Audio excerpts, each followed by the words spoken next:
السلام عليكم ورحمة الله وبركاته. الحمد لله رب العالمين، والصلاة والسلام على رسوله الأمين، أما بعد. أعوذ بالله السميع العليم من الشيطان الرجيم. بسم الله الرحمن الرحيم. يا أيها الذين آمنوا اتقوا الله حق تقاته ولا تموتن إلا وأنتم مسلمون. يا أيها الناس اتقوا ربكم الذي خلقكم من نفس واحدة وخلق منها زوجها وبث منهما رجالا كثيرا ونساء واتقوا الله الذي تساءلون به والأرحام إن الله كان عليكم رقيبا.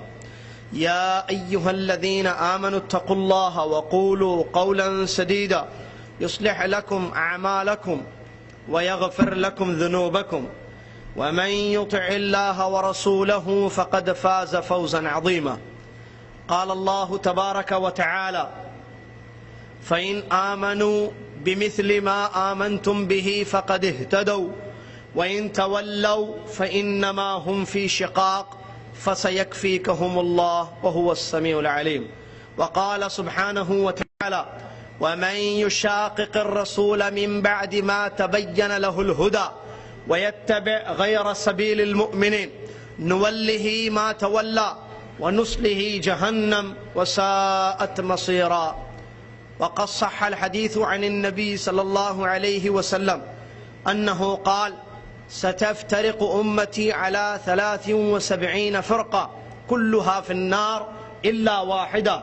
قالوا: من هم يا رسول الله؟ قال رسول الله صلى الله عليه وسلم: هم ما أنا عليه اليوم وأصحابي. وفي رواية: هم الجماعة. وقال عبد الله بن مسعود رضي الله عنه: الجماعة ما وافق الحق وإن كنت وحدك. ذمہ داران پروگرام، معزز سامعین، برادران اسلام،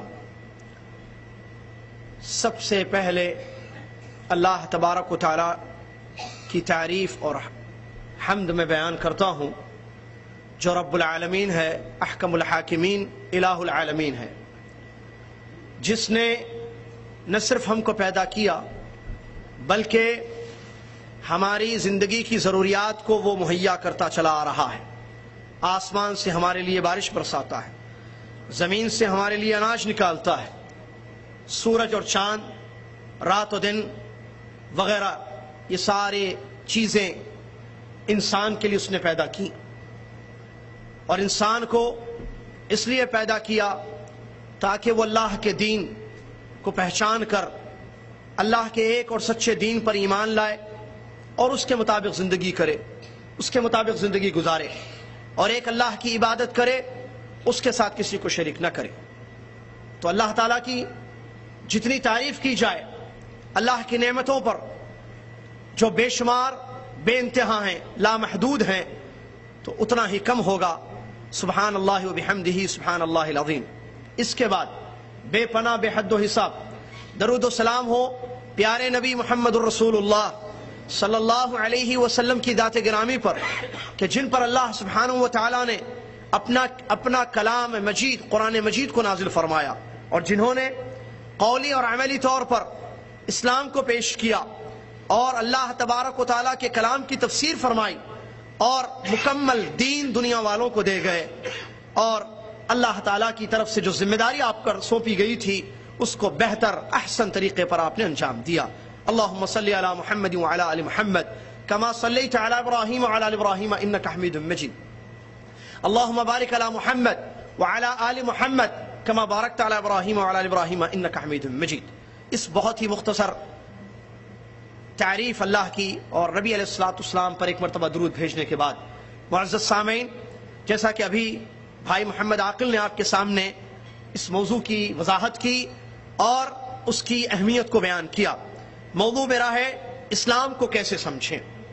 یہ وقت کا تقاضا ہے، بہت ہی زیادہ اہم ترین موضوع کہ جس کو سمجھایا جائے، جس کو سمجھا جائے، تاکہ اللہ کے دیے ہوئے دین کو، اللہ کے اتارے ہوئے دین کو، اپنے مذہب کو صحیح طریقے سے ہم سمجھیں اور اس پر عمل کریں۔ کیوں؟ یہ اس لیے بھی زیادہ ضروری ہے کہ آج دین کے نام پر بہت ساری جماعتیں ہیں۔ عقیدے کے باب کو لے لیں، اسلام نے جو عقیدہ پیش کیا، اسلام نے جو عقیدہ دیا، وہ عقیدہ آج دنیا کے سارے مسلمانوں کی زندگیوں میں نہیں پایا جاتا ہے، بلکہ عقائد میں بڑا اختلاف ہے۔ عقیدے میں دنیا میں مختلف قسم کے عقیدے، اللہ کے بارے میں آپ دیکھیں مختلف قسم کے عقیدے لوگوں کے، اور جہاں تک منہج کا تعلق ہے، جہاں تک فہم کا تعلق ہے، اس میں بھی بڑا انحراف اور اس میں بھی بڑے طریقے۔ عمل کو دیکھ لیجیے آپ، اسلام نے عمل کرنے کا حکم دیا، نماز پڑھو، روزہ رکھو، زکوٰۃ دو، حج کرو، قربانی دو، صدقہ خیرات دو، اوامر ہے اللہ تبارک و تعالیٰ کے۔ اس میں بھی بڑا اختلاف ہے، نماز ایک طریقے سے نہیں پڑھی جاتی ہے، روزہ ایک طریقے سے نہیں رکھا جاتا ہے، حج کا ایک طریقہ نہیں ہے مسلمانوں کا آج امت میں۔ اس کے علاوہ بھی دیکھیے، اخلاق میں دیکھ لیے، معاملات میں دیکھیے، کوئی بھی باب اٹھا کر، زندگی کا کوئی بھی شعبہ اٹھا کر دیکھیں، اسلام نے جو تعلیم دی، اسلام نے جو منہج عطا کیا، اسلام نے جو طریقہ عطا کیا، آج پوری دنیا کے مسلمان اس طریقے پر نہیں ہے۔ اور یہ اب سے نہیں ہے، آج کی بات نہیں ہے، بلکہ بہت پہلے تابعین کے دور کے بعد عقائد میں اختلاف، مناہج میں اختلاف، مناہج میں انحراف شروع ہو گیا۔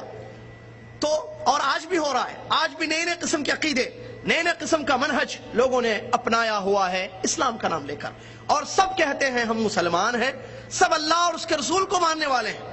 بات غور طلب ہے، توجہ چاہتا ہوں، آج کا میرا جو موضوع ہے انتہائی اہم ترین موضوع ہے۔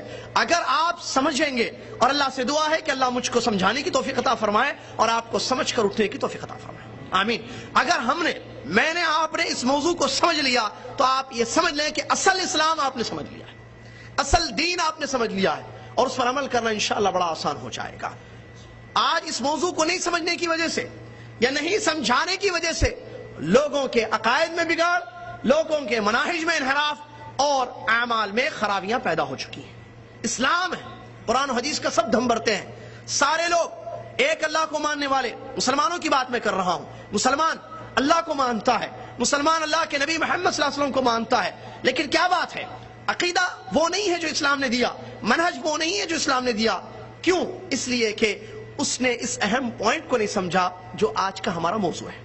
برادران اسلام، ہم سب اس بات سے اچھی طریقے سے واقف ہیں کہ اللہ تبارک و تعالیٰ کا جو دین ہے سچا، وہ کیا ہے؟ اسلام۔ ان الدین عند اللہ الاسلام۔ اللہ تعالیٰ فرماتا ہے بے شک دین اللہ کے پاس اسلام ہے۔ معلوم ہوا ایک ہی دین اللہ کا ہے، وہ رہے اسلام۔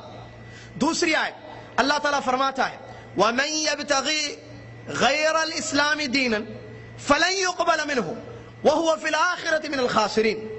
اللہ تبارک و تعالیٰ اس آیت میں فرماتا ہے جو اللہ کے اس دین اسلام کو چھوڑ کر کوئی اور دین اپناتا ہے، تو ظاہر بات ہے جب دین اپنائے گا عمل بھی کرے گا، اللہ کے قریب جانے کی کوشش کرے گا، اعمال کرے گا، انجام دے گا۔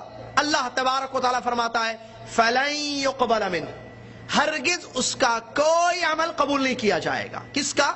جس نے اسلام کو چھوڑ کر کسی اور دین کو اختیار کیا اور وہ عمل کر رہا ہے، تو اس کا کوئی عمل اللہ سبحانہ و تعالیٰ کے یہاں قبول نہیں کیا جائے گا، اور آخرت میں اس کا نقصان یہ وَهُوَ فِي الْآخِرَةِ مِنَ الْخَاسِرِينَ۔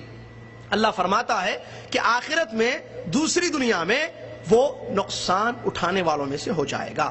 یہ دو آیتیں اس حقیقت کو بتاتی ہیں کہ اگر ہم اسلام پر نہیں چلیں گے، اسلام کے مطابق عمل نہیں کریں گے، تو ہمارے پورے اعمال برباد ہو جائیں گے، کوئی بھی عمل عند اللہ قبول نہیں ہوگا، اور کل قیامت کے دن ہم کو بہت سخت نقصان اٹھانا پڑے گا۔ برادران اسلام، بات سمجھ میں آ گئی، اسلام پر ہی عمل کرنا ضروری ہے۔ آج اسلام پر کن کن طریقوں سے عمل کیا جاتا ہے آپ جانتے ہیں، کتنی جماعت اسلام کے نام پر، آج ہی نہیں پہلے بھی رہی ہیں، فرقے آئے اسلام کے نام پر، جماعتیں آئی ہیں اسلام کے نام پر۔ کیا وجہ ہے؟ کیا وہ لوگ قرآن کو نہیں مانتے ہیں؟ کیا آج کے مسلمان جن کے عقائد میں اختلاف ہے، کیا وہ اللہ کی کتاب پر ایمان نہیں رکھتے ہیں؟ کیا وہ نبی صلی اللہ علیہ وسلم کو نہیں مانتے ہیں؟ کیا حدیثوں کو نہیں مانتے ہیں؟ پھر کیا بات ہے؟ آپ پوچھئے، اٹھائیے کتابیں، اسلام میں نئے فرقے آئے، خوارج آئے، جہمیہ آئے، معتزلہ آئے، اشاعرہ آئے، ماتوریدیہ آئے. یہ فرقے ہیں عقیدے کے باب میں، منہج کے باب میں. کیا وہ لوگ اللہ کو نہیں مانتے تھے؟ مانتے تھے. کیا وہ لوگ حدیثوں کو نہیں مانتے تھے؟ نبی علیہ الصلوۃ والسلام کی حدیثوں کو مانتے تھے. آج دیکھیے آپ، جو لوگ شرک کرتے ہیں، شرک اکبر، جو لوگ شرک اصغر، جن کی زندگیوں میں بدعات ہیں، کوئی عمل ایسا نہیں ہے کہ جس میں بدعات نہ ہو، جن کی نماز سنت کے خلاف ہے، جن کا روزہ سنت کے خلاف، جن کی ساری عبادتیں پیارے نبی صلی اللہ علیہ وسلم کے طریقے سے ہٹی ہوئی ہیں، کیا وہ لوگ قرآن و حدیث کو نہیں مانتے ہیں؟ کیا وہ قرآن و حدیث کے منکر ہیں؟ نہیں، مانتے ہیں، قرآن و حدیث کو مانتے ہیں. پھر کیا بات ہے؟ پھر وجہ کیا ہے؟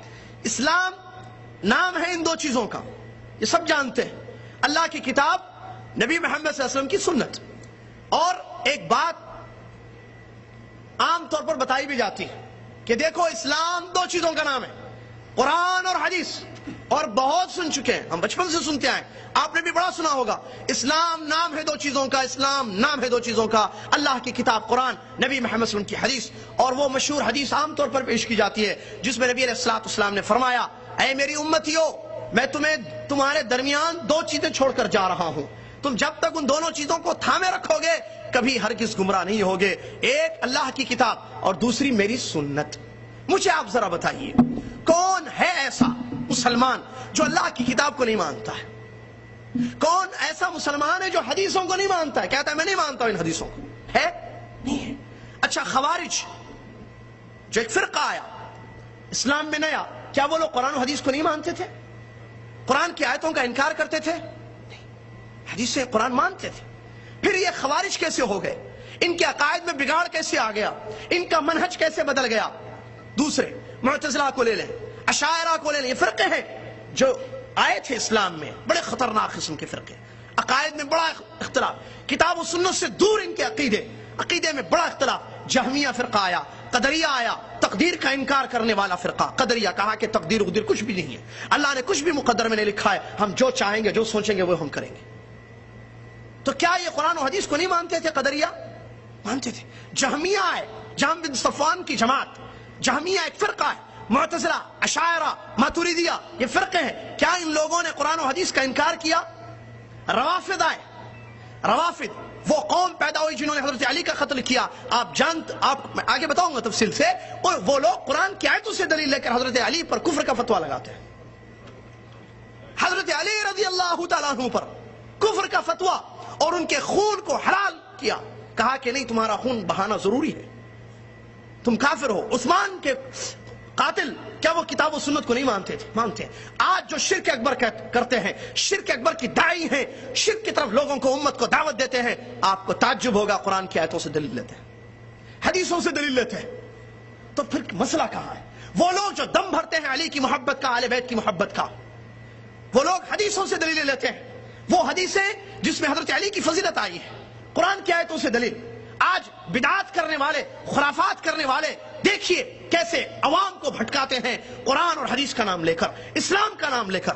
تو یہاں بات ایک ضروری سمجھ میں آتی ہے کہ بھائی پھر بات سب قرآن و حدیث کی کرتے ہیں، سب قرآن و حدیث کی طرف دعوت دینے والے لوگ ہیں، تو پھر یہ بگاڑ کہاں سے آ گیا؟ اس کی وجہ کیا ہے؟ عقائد میں بگاڑ، منہج میں بگاڑ، طریقہ نہیں ہے، عبادات سنت کے مطابق نہیں ہے، اخلاق معاملات سنت سے دور ہے.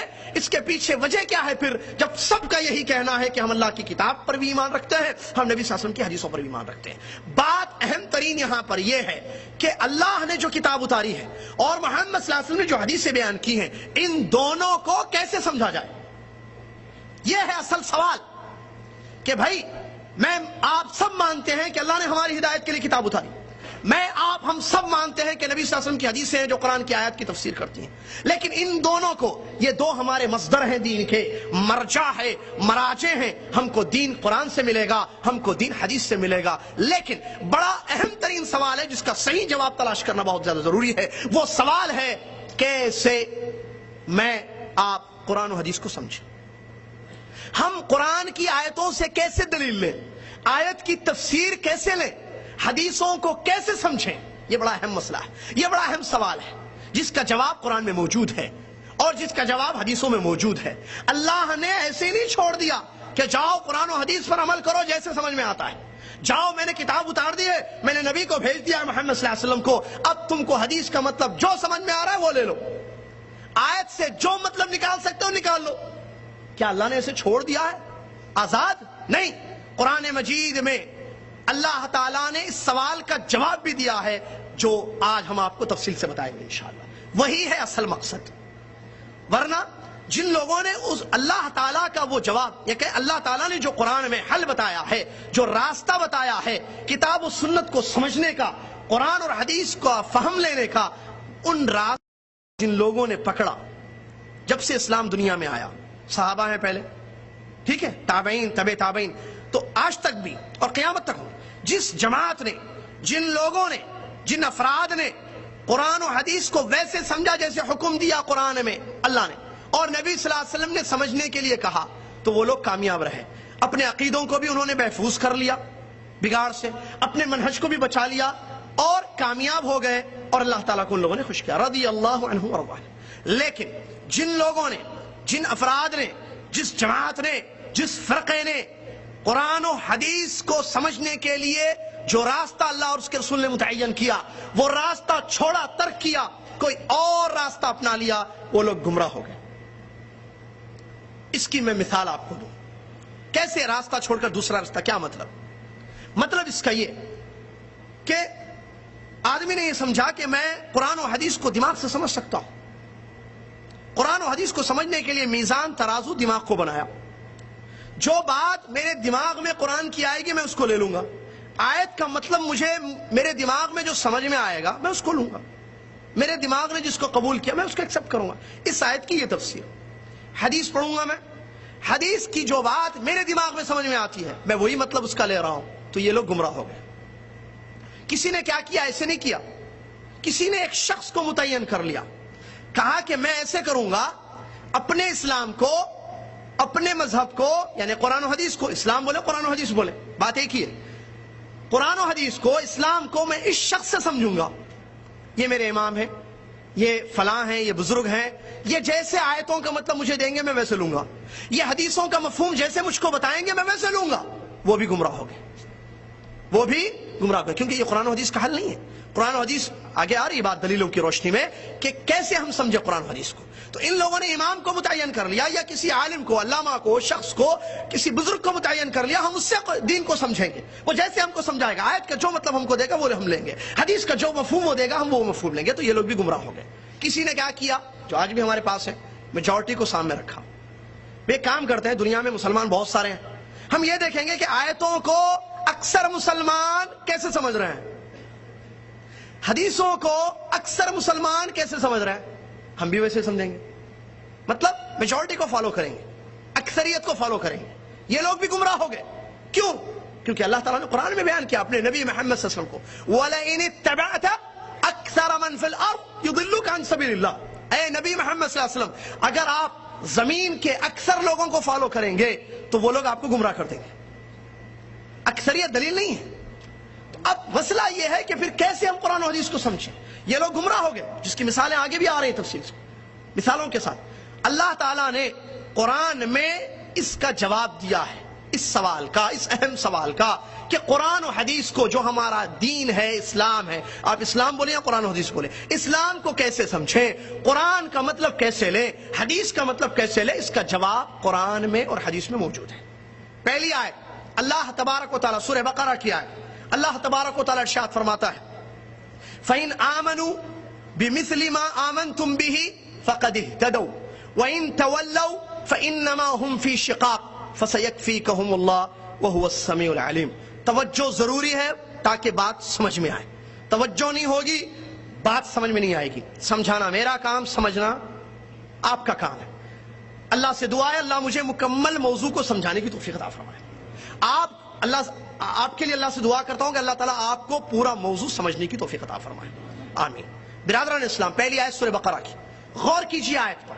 اللہ تبارک و تعالیٰ فرماتا ہے فَإِنْ آمَنُوا بِمِثْلِ مَا آمَنْتُمْ بِهِ فَقَدِ اهْتَدَوْا وَإِنْ تَوَلَّوْا فَإِنَّمَا هُمْ فِي شِقَاقٍ فَسَيَكْفِيكَهُمُ اللَّهُ۔